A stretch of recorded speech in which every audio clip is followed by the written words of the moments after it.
Sir और एक query है या सर, हाँ, तो क्लीन फाइनेंस के अंदर reverse head and shoulder pattern है। Reverse head and shoulder pattern है या नहीं मेरे को फर्क नहीं पड़ता, क्योंकि ये गुड 45 का पार्ट नहीं है। आप बताइए, जो गुड 45 का पार्ट नहीं है उसमें हमें reverse head and shoulder pattern apply करना है या नहीं? नहीं करना। फिर क्यों बोला आपने?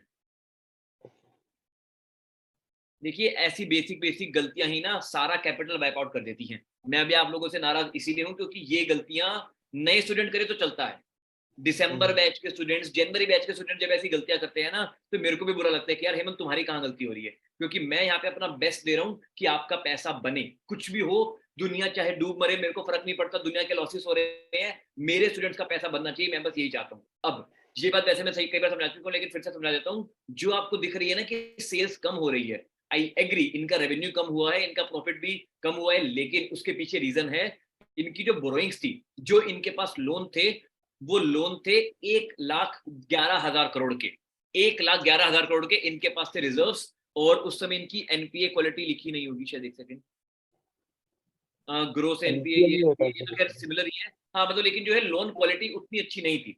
तो जब ऊपर से फटकार पड़ती है ना कि अपनी लोन क्वालिटी इंप्रूव करो, अगर तुमसे इतना पैसा मैनेज नहीं किया जा रहा तो पैसा मैनेज कर दो।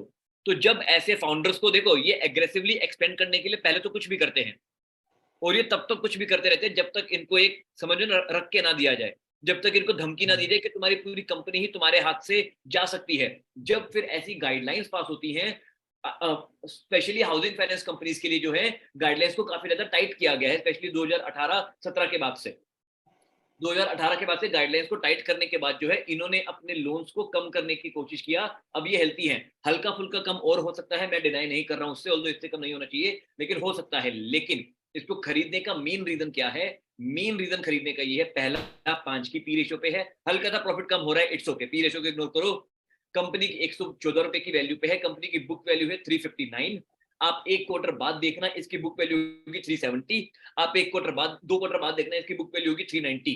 हेमंत, हर क्वार्टर में बुक वैल्यू क्यों बढ़ रही है? बुक वैल्यू इसलिए बढ़ रही है क्योंकि कंपनी हर साल जो है जितना भी प्रॉफिट कमा रही है, 1100 करोड़, 500 करोड़, 600 करोड़, 700 करोड़, जो भी कंपनी पैसा कमा रही है, वो पैसा सीधा सीधा कंपनी की बुक्स में ऐड हो रहा है, वो पैसा सीधा सीधा कंपनी के रिजर्व्स में ऐड हो रहा है। It is the kind of company जिसके पास जो है 1600 करोड़ रुपए कैश जेब में रखा हुआ है, और कंपनी बिक कितने की रही है? कंपनी बिक रही है 5393 करोड़ रुपए की, जिसमें से हर साल मिनिमम, मैं तो अभी तो देखो 1100 करोड़ रुपए ऐड हो रहे हैं, ठीक है, आपको दिख रहा है लगभग मोटा मोटा, उतने अभी टोटल ऐड नहीं हुए, बाकी कहीं और खर्चा हो गया होगा, जो है मोटा मोटा 1100 करोड़ रुपए का नेट प्रॉफिट है। ये 500 करोड़ का भी आता है अगर आगे, उसमें से 200 करोड़ रुपए भी ऐड हो जाते हैं, तो भी कंपनी की बुक वैल्यू बढ़ती जाएगी, एंड करंट प्राइस को इवेंचुअली बुक वैल्यू से प्यारी सी पप्पी करनी पड़ेगी। स्टॉक मार्केट के डायनेमिक्स ऐसे ही वर्क करते हैं, ठीक है।